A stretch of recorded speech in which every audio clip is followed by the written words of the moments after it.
Let's hunt these boys, man. It's our Sunday pastime, our Saturday tradition, our Friday night fever. Football. It's America's sport and a multi-billion-dollar industry. Excitement, yes, but controlled violence, too. Locker crushed by Quinn. I always tell people, think of bull riding. I love rodeos. I love bull riding. They go for the excitement of the wreck, but they don't want the bull rider to get hurt, but yet they want to see this wreck. But of course, the players do get hurt. The starting corner, who is injured. All the time. Big hit. At every level. If that brain is subject to repetitive injuries before there's a chance to heal and for a chance for the brain to recover, some of that damage becomes permanent. Going D in the pick by Jay Taylor. These repetitive injuries now cause former NFL defensive back Jay Taylor and hundreds of others to battle restlessness and memory loss, even years after they've hung up their helmet and pads. People's names. Somebody can tell me their name, and then 2 minutes later, it's gone. You know,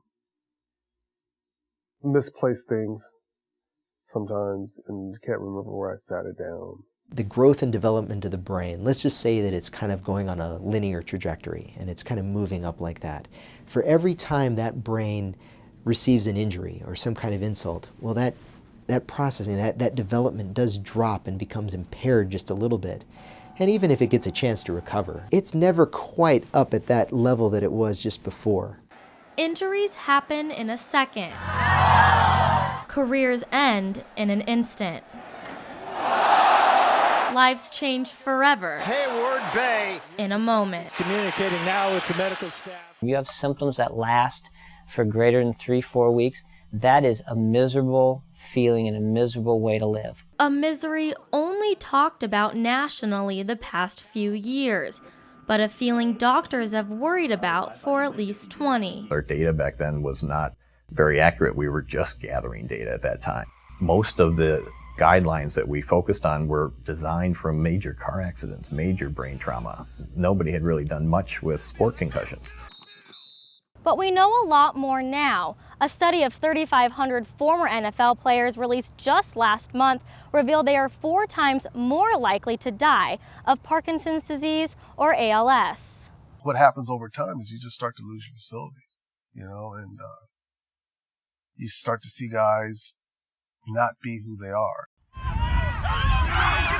What starts as a child's game can, and we are learning frequently does, end with serious, debilitating, Oh my, and Josh Cribbs is probably out. and sometimes life-threatening injuries. No, it's not worth it.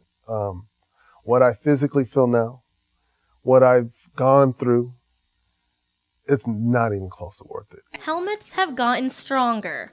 Pads have gotten more protective. There is still nothing Schaub is down and he's been hit. that can prevent a concussion. Blow to the head. In fact, it may be the equipment itself that creates an illusion of safety. There's some people who believe helmets increase concussions because when you don't feel as much pain when you hit your head, you're going to hit your head harder. It may just be that there is a limit to how safely this game can be played. What we understand about the risks now is we don't know. We flat out, we don't know how high risk of an activity it is. It's those limits that coaches need to understand. Get big and be tough. Let's go. That certainly the players of all ages need to understand. That the millions of fans who have made it America's sport need to understand as well. In Phoenix, I'm Kim Pestalozzi, Cronkite News.